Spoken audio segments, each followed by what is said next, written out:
Press the bell icon on the YouTube app and never miss another update.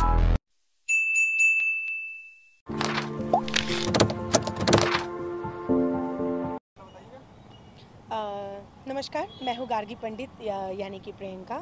और जिस चीज़ पे आज मैं पर्सनली जिस चीज़ पे बात करना चाहती हूँ ये फिल्म से हट के है, क्योंकि हर बार तो हम फिल्म के बारे में बात करते ही हैं कि आज हमारी ये फिल्म रिलीज़ हुई, हमने आज इस फिल्म की शूटिंग की, बट आज हम कुछ और डिफरेंट मुद्दे पे बात करेंगे। जी बिल्कुल, उसी चीज़ पे बात करती हूँ मैं। क्यों देख रहे हैं कठुआ कांड, आपको पता होगा, फिर सासाराम, फिर उन्नाव, सूरत और रोहतास, मतलब बहुत सारी जगहों पे आजकल जो चीज़ें फैल रही हैं, रेप की जो चीज़ें हैं, ये बहुत ही सेंसिटिव मैटर है। तो आज का मैं कहना चाहती हूँ, सिर्फ गवर्नमेंट से मेरी अपील है, क्योंकि हम वोट देते हैं तो आई थिंक हमें बोलने का भी हक होता है कि हम बोल सकते हैं कि क्या चेंजेस आने चाहिए। अगर आपके पास गवर्नमेंट से रिक्वेस्ट है, अगर आपको कंफर्म हो जाता है कि वो रेपिस्ट है, उसने रेप किया है और सारे सबूत हैं, सारे गवाह हैं, तो आपको आई थिंक फांसी देनी चाहिए। सब पब्लिक यही डिमांड करती है।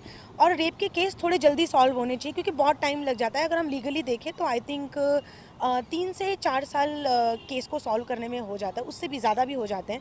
जैसे कि निर्भया कांड को काफ़ी टाइम हो गया है और मुझे नहीं लगता उन लोग को फांसी की सज़ा दी, उसमें से एक का तो डेथ भी हो गया है। तो मुझे लगता है ये चीज़ को थोड़ा गवर्नमेंट को सीरियस लेना चाहिए, क्योंकि जो अभी की जो चीज़ें हो रही हैं, आप बिलीव नहीं कर सकते, 10 साल से कम उम्र की बच्चों के साथ हो रहे हैं, जो बहुत बड़ा सेंसिटिव मैटर है। मतलब 10 साल से कम उम्र की बच्चियां 8 साल 6 साल की बच्चियों के साथ अगर रेप हो रहा है तो ये बहुत ही बड़ा सेंसिटिव मैटर है। और जब आप लिस्ट निकालेंगे तो आपको पता चलेगा, एक दिन में 1 मिनट के अंदर मेरे ख्याल से 40 से 50 60 उससे ज़्यादा ही रेशियो जाते हैं रेप के। तो गवर्नमेंट अगर अब सीरियस नहीं होगी तो ये मैटर बहुत ज़्यादा बढ़ गया है, क्योंकि बच्चियों को हम अकेले कहीं भेज भी नहीं सकते हैं। ये बहुत ज़्यादा सेंसिटिव मैटर है सबके लिए। और मुझे लगता है इसमें पब्लिक को भी स्टैंड लेना चाहिए, हम आर्टिस्टों को भी स्टैंड लेना चाहिए, क्योंकि जब तक हम आगे नहीं आएंगे तब तक मुझे नहीं लगता कि और स्ट्रिक्ट, क्योंकि ये चीज़ गवर्नमेंट तक पहुंचनी चाहिए। गवर्नमेंट को पता है कि ये सारी चीज़ें हो रही है, लेकिन अभी भी वो सीरियस नहीं है इन सब चीज़ों को लेके, कि उनको अभी भी ऐसा नहीं लगता है कि रेप के लिए कोई स्ट्रिक्ट कदम उठाने चाहिए।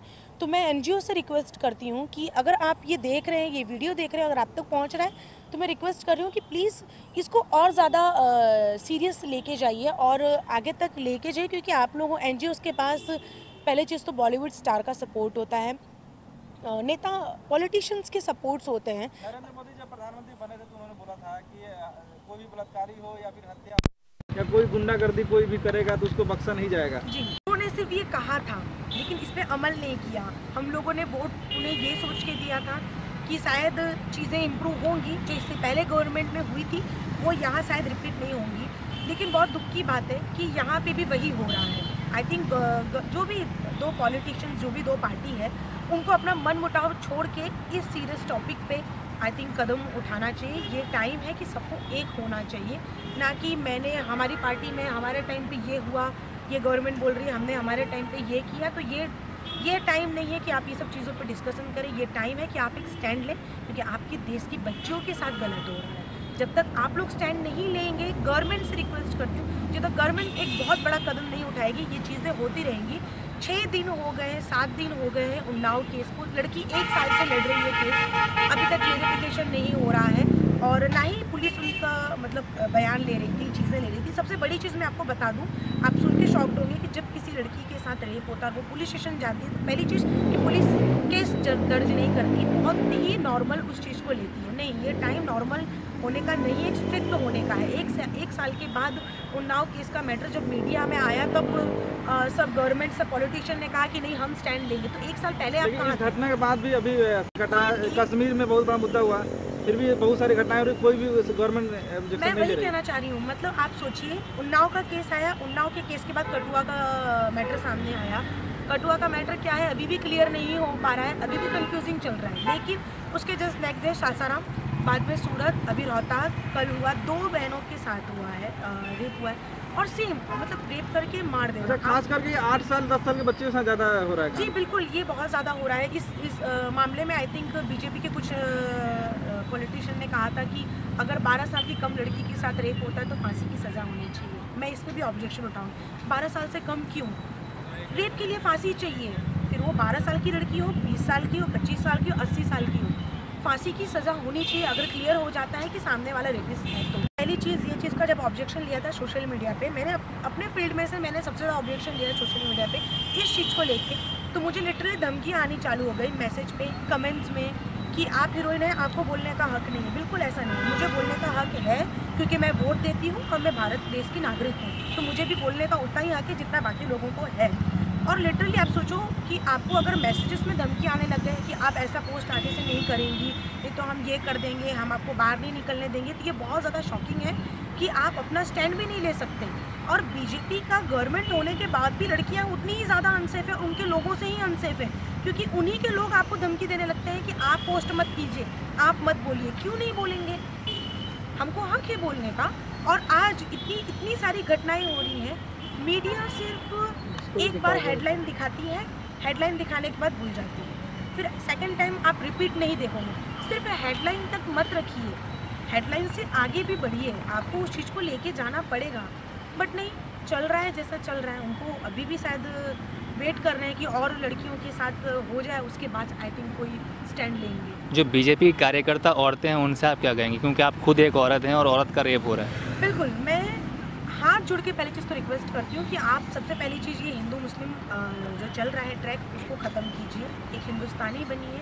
और जितने भी बीजेपी की फीमेल पॉलिटिशियन से उनसे रिक्वेस्ट करती हूँ अब आगे आइए, क्योंकि इससे पहले वाले में तो आप लोगों ने बहुत ऑब्जेक्शन उठाए थे, धरना धर लिया था। मैंने स्मृति ईरानी जी का भी देखा है कि वो रैली उन्होंने निकाला था, ऑब्जेक्शंस लिए थे। तो आई थिंक अब अगर आपकी गवर्नमेंट में अगर ये हो रहा है तो या फिर आप लॉ चेंज करने के लिए कुछ दबाव डालिए या फिर आप आगे आइए, क्योंकि जितना आप दूसरे पार्टीज़ की अगर आप आगे आते हैं तो अगर आपकी पार्टी के टाइम पे अगर ये चीज़ होता है तो उस वक्त भी आपको आगे आना चाहिए। जी बिल्कुल, अभी तो पहले तो ऑलरेडी इतना ज़्यादा डिस्टर्ब हो गए थे क्योंकि कंटिन्यू इतने दिनों से जब न्यूज़ चैनल चालू करो तो ये सारी चीज़ें ही आती थी। फिलहाल मैं बता दूं कि मेरी एक फिल्म रिलीज़ होने वाली है। इस फिल्म का नाम है आवारा बलक, जो बहुत जल्दी रिलीज़ होगी। उसका ट्रेलर आउट है और भोजपुरी ऑडियंस ने काफ़ी ज़्यादा उस ट्रेलर को प्यार दिया है। फिर एक और फिल्म का ट्रेलर रिलीज़ हुआ था, फिल्म का नाम था राम अली, उसका भी ट्रेलर रिलीज़ हो गया, काफ़ी अच्छा रिस्पॉन्स था। बहुत जल्द ये 2 फिल्म रिलीज़ होने के चांसेस हैं। और कौन सी के साथ भी कुछ फिल्में आ रही है? जी, मैं अभी फिल्म की शूटिंग कर रही हूँ, दुल्हन चाहिए पाकिस्तान से 2 पार्ट 2 है ये। पार्ट 1 बहुत बड़ा हिट था उस टाइम का, और इस फिल्म के डायरेक्टर है राजकुमार पांडे जी। अभी इस फिल्म की शूटिंग कर रही हूँ और नेक्स्ट फिल्म होगी मेरी 7 सहेलियाँ 2, इसके डायरेक्टर भी राजकुमार पांडे जी हैं। अनाउंसमेंट हो गया है, आई थिंक नेक्स्ट मंथ से शूटिंग स्टार्ट। आज वांटेड का ट्रेलर रिलीज हुआ और आप कौन सी के साथ भी कोई फिल्में आपकी जहाँ तक मुझे में कर रही हैं, क्या नाम है कुछ बताएंगे? जी नहीं, अभी तो ऐसा कुछ नहीं आया है कि पवन जी के साथ फिल्म कर रही हूँ, बातचीत चल रही। आई होप सो, अगर वर्कआउट होता है तो आई थिंक हम लोग। नहीं, आपकी जो शूट हो चुकी है उनके साथ एक फिल्म पवन जी के साथ? जी जी जी, पवन जी के साथ मैंने कर्ज विरासत के किया था, उसके बाद आई थिंक मैंने पवन जी के साथ 2-2.5 साल से कोई काम नहीं किया है। मौका आते रह जाता है कि अभी जैसे सब कुछ डन हुआ फिर कुछ होके हो जाता है। आई होप सो 2-2.5 साल के बाद फिर शायद पवन जी के साथ काम करने का मौका मिलेगा। और कौन कौन सी सिनेमा आपके रेडी है जिसकी शूटिंग आप कर चुकी है? दुल्हन चाहिए पाकिस्तान की शूटिंग कंप्लीट कर चुकी हूँ, सिर्फ 4-5 दिन का काम बाकी है, सिर्फ गाने के पोर्शंस कंप्लीट करने, जिसकी शूटिंग करने में कुछ आज। किस हीरो के साथ सबसे ज़्यादा कंफर्ट आपको लगता है काम करने में? सब लोगों के साथ, बट सबसे ज़्यादा कंफर्ट कंट्रोवर्शियल सवाल पूछते हैं। कह सकते हैं आई थिंक अरविंद अकेला कल्लू जी हैं, रितेश पांडे जी हैं।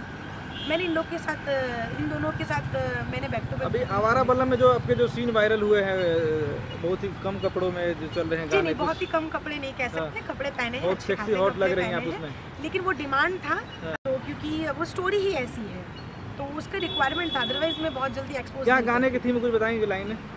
हाँ, गाने का लाइन है कि कहवन फिल्टर के पीलू तू पानी, ए रानी तो हर पहले जवानी। अच्छा, मुझे गाना आता नहीं है, बट ये अच्छा, फिल्म में कल्लू को आप पटा रहे हैं, कल्लू आपको पटा रहा है? हाँ, लव ट्रायंगल है ना, फिल्म के अंदर लव ट्रायंगल है, तो ऑफ कोर्स मैं पटा रही हूँ क्योंकि वो कैरेक्टर ही ऐसी चुलबुली सी एकदम ज़िद्दी लड़की का है, तो मैं कल्लू जी को पटा रही हूँ, वैसा है। इसलिए आप ट्रेलर में देखेंगे तो ट्रेलर में सिर्फ एक ही गाना दिया है, वो भी हॉट सेक्सी सा। फिल्म के डायरेक्टर बारे में क्या कहेंगे? हाँ जी, फिल्म के डायरेक्टर हैं चंदन उपाध्याय जी, और वो ये इनकी फर्स्ट डायरेक्टोरियल फिल्म है, तो बहुत अच्छा डायरेक्शन किया है चंदन उपाध्याय जी ने, बहुत ही बेहतरीन फिल्म बनाई है उन्होंने, और मैं उम्मीद करती हूँ दर्शकों को बहुत पसंद आएगा क्योंकि लीक से हटके फिल्म है, और जब नए डायरेक्टर फिल्म बनाते तो उनको ऑफकोर्स थोड़ा सा ऑडियंस का सपोर्ट मिलना चाहिए। चिंटू के साथ काफ़ी फिल्में आ चुकी है, अभी शूट उनके साथ अभी काफ़ी चर्चाएं होती रहती हैं कि अफेयर्स की, क्या सच्चाई है? कोई अफेयर्स की चर्चाएं नहीं होती हैं, हम जब फिल्म करते हैं तब उस हीरो के साथ अफेयर हो जाता है, ऐसा न्यूज़ मतलब आप PROs का ही काम है ये सब, बाकी तो जनरली ऐसा कुछ होता नहीं। हमको 25-26 दिन काम करने होते हैं साथ में, हम काम करते हैं, वो अपने घर, हम अपने घर, बात वहाँ खत्म हो जाती है। लेकिन आप 26-27 दिन अगर किसी के साथ रहेंगे तो बातचीत तो होगी ही ना, अब आप ऐसे तो मुँह फुला के तो रह नहीं सकते, तो ये सब कहने की बात है। ट्यूनिंग सबके साथ अच्छी है। कपिल शर्मा के बारे में, और मैंने जब उनका लेटेस्ट कंट्रोवर्सी जब मुझे पता चला तो ऑफकोर्स दुख की बात है। पहली चीज़, आज उन्होंने पहली बार अपनी सारी चीज़ों का खुलासा किया है, अदरवाइज़ हम लोग भी ये सोच रहे थे कि वो नेगेटिव हो गए हैं, कि उन पर स्टारडम का ये सारी चीज़ें हो गई, लेकिन अब जब उनकी सारी चीज़ें आर्टिकल्स में मैंने पढ़ी तो बहुत दुख की बात है, क्योंकि आप जब जिसके ऊपर बहुत ज़्यादा ट्रस्ट करते हैं और वो लोग जब आपको चीट करते हैं ना, तो ऑफकोर्स बहुत बुरा लगता है, और जब इस स्टारडम के इस लेवल पे आके अगर होता है तो वो बहुत ज़्यादा। ये बॉलीवुड में बहुत सारे ऐसे मामले आ रहे हैं जो लड़कियां लड़कियों के ऊपर FIR करती है या चीट करती है, इस चीज़ों के लिए कुछ कहना चाहेंगे लड़कियों को? जी बिल्कुल, देखिए पहली चीज़ तो अगर जैसा मैं कपिल शर्मा जी का ही केस ले लेते हैं, तो उन्होंने अपनी बातों में कहा है कि वो दोनों उनके काफ़ी क्लोज थी, उनका सारा काम संभालती थी, तो कुछ टाइम के बाद सारी चीज़ें हो जाना, तो जब आपके ऊपर कोई इतना ज़्यादा ट्रस्ट करता है तो आपको पहली चीज़ तो मिसयूज़ भी करती है लड़कियां बहुत सारी चीज़ों का, वो भी गलत है। अगर कोई बंदा आपके ऊपर ट्रस्ट कर रहा है, आपके काम के ऊपर ट्रस्ट कर रहा है, तो आपको पहले चीज़ चीट नहीं करना चाहिए। इतने साल काम करने के बाद फिर आप उनके ऊपर केस करो कि उन्होंने मेरे साथ ये किया वो किया, तो वो गलत है। और अगर अभी तो केस हुआ है, सारी चीज़ें बाहर आएंगी धीरे धीरे, अगर सही है तो ठीक है, लेकिन अगर ये चीज़ पूरी न्यूज़ अफवाह वो जो लड़कियों ने फैलाई अगर वो गलत है तो बहुत ज़्यादा डिसअपॉइंटिंग है। आप यहाँ पे आप दोषी किसको मानती हैं? दोषी मैं बाहर तक बात आना जो आ जाती है, मैं कपिल शर्मा जी को दोषी मानती हूँ। क्यों? रीज़न है उसका। आप अगर स्टारडम के उस पड़ाव पे हैं तो आपको ऐसे ब्लाइंडली आप ट्रस्ट किसी पे नहीं कर सकते हैं, क्योंकि आपने वो स्ट्रगल देखा है, आपने वो सारी चीज़ें देखी हैं, आपको पता है कि एक स्टार बनने के बाद आपके ऊपर उंगलियां भी उतनी ही आसानी से उठ सकती हैं, उतनी ही जल्दी आपके कंट्रोवर्सी भी क्रिएट हो सकती है। तो आपको इन सब चीज़ों का खुद ध्यान रखना चाहिए, और इतने साल के बाद आपको पता चल रहा है तो वो बहुत ज़्यादा शॉकिंग है। आई थिंक कपिल शर्मा जी को भी केयरफुल होना चाहिए, क्योंकि इतनी ज़्यादा नेगेटिव पब्लिसिटी बहुत गलत है, क्योंकि उन्होंने इतना स्ट्रगल देखा है, बहुत मेहनत करके वो इस मुकाम पे पहुँचे हैं, ऑडियंस ने बहुत प्यार दिया है, मैं भी उनकी खुद बहुत बड़ी फ़ैन हूँ। तो इस टाइम ये पोजीशन पे आके ये इतनी सारी नेगेटिव चीज़ें गलत हैं। शॉकिंग है कि वो ऑडियो मैंने भी सुना है, अब पूरी सच्चाई क्या है वो तो हमको नहीं पता, लेकिन ऑडियो में जो है उस हिसाब से तो वो जो उनका टोन है वो गलत है। हो भी सकता है कि शायद इतनी सारी चीज़ों को लेके वो फ्रस्ट्रेट हो चुके होते हैं, क्योंकि आप जब एक पोजीशन पे होते हैं तो जब इतनी सारी चीज़ें आती हैं तो कहीं ना कहीं फ्रस्ट्रेशन लेवल आ जाता है। हो सकता है वो फ्रस्ट्रेशन लेवल में कुछ, क्योंकि क्या होता है ना बॉलीवुड में, आप ये चीज़ भी देखिएगा कि बहुत मीडिया बहुत पर्सनली इन्वॉल्व हो जाती है आर्टिस्टों के लाइफ से, तो हो सकता है उस चीज़ से उनको कुछ ज़्यादा इरिटेशन हो गया होगा, उन्होंने गुस्से में बोल दिया होगा, हो सकता है सबको गुस्सा आता है, निकल गया होगा। इसका मतलब ये नहीं कि वो उनका कैरेक्टर है, आप गुस्से से उनका कैरेक्टर डिफाइन नहीं कर सकते। अगर कॉल आएगा तो आप जाइएगा? बिल्कुल, मैं बिग बॉस की बहुत बड़ी फ़ैन हूँ। मैं हर सीज़न अगर मैं फ्री रहती हूँ तो मैं सीज़न देखने की कोशिश करती हूँ। मैं लास्ट ईयर का भी सीज़न देखा था, उससे पहले के भी सीजन देखे थे, तो I am big fan of big boss. Hope so अगर मुझे आता है कॉल तो मैं ऑफकोर्स जाना पसंद करूँगी। उसमें जाने के बाद बहुत सारी चीज़ें करना पड़ता है उन लोगों को, टाइम नहीं, करोगे? ऐसा ज़रूरी नहीं है। मैं चाहती हूँ, मैं इसलिए जाना चाहती हूँ कि मैं भोजपुरी को रिप्रेजेंट करना चाहती हूँ। जैसे लास्ट ईयर भोजपुरी में से किसी को नहीं बुलाया गया था, इससे पहले मोनालिसा जी गई थी, लेकिन अगर मुझे आता है तो मैं भोजपुरी को रिप्रेजेंट करूँगी अपने मर्यादा में और अपनी चीज़ों के तरीके से। ज़रूरी नहीं है कि आप वहाँ जाके कुछ ऐसी चीज़ें करें तो ही चलेगा, ऐसा नहीं है। लास्ट ईयर का जो बिग बॉस था सबसे अच्छा वो क्या लगा उसमें? हिना खान। ऑफ कोर्स जो लोग देखेंगे वो सोचेंगे, जो बिग बॉस हमेशा देखते हैं सोचेंगे प्रियंका जी को, गार्गी जी को हिना खान पसंद आ रही है, बट ऐसा नहीं है। वो बहुत जेन्यून, बहुत लॉयल तरीके से उन्होंने खेला, वो जो थी जैसी थी वैसा उन्होंने खुद को बताया, तो मुझे नहीं लगता कि आप जो हो जैसे हो, अगर आप वो खुद को वैसा बता रहे हो तो आप नेगेटिव, सबका अपना एक व्यक्तित्व होता है, सबका अपना एक तरीका होता है, वो वैसी ही है, तो वो हमने उनको वैसे ही पसंद किया। और बहुत बोल्ड है, बहुत बिंदास है, उन्होंने वुमेन पावर का एक नारा लगाया था जो बहुत बड़ी बात है। तो ऑफकोर्स वो लास्ट ईयर का बिग बॉस में सिर्फ हिना खान के लिए डेडिकेट करूँगी बिल्कुल। और शुरुआत मैंने की है, होप सो बहुत जल्दी गुड न्यूज़ दूँ, कोशिश चल रही है। Thank you madam.